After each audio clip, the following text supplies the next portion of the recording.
টান টান করে এবার রেডি হব। তো গাইস আমরা রেডি হয়ে গেছি আর যাব এবার জামাই ষষ্ঠীতে। প্রচণ্ড গরম পড়েছে আর গরমে ঘেমে যাচ্ছি। আমি তো একটা শাড়ি টাড়ি পরে ফেলেছি জাহাক মাহান, আর এই বেরিয়ে পড়েছি।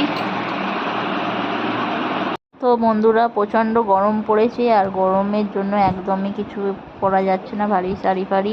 তো আমি একটা হালকা শাড়ি পরে চললাম সেজে গুজে বাপের বাড়ি, আর এবার বেরিয়ে পড়বো। তো দেখতেই পাচ্ছেন, জানে যাও নিয়ে খাবে না।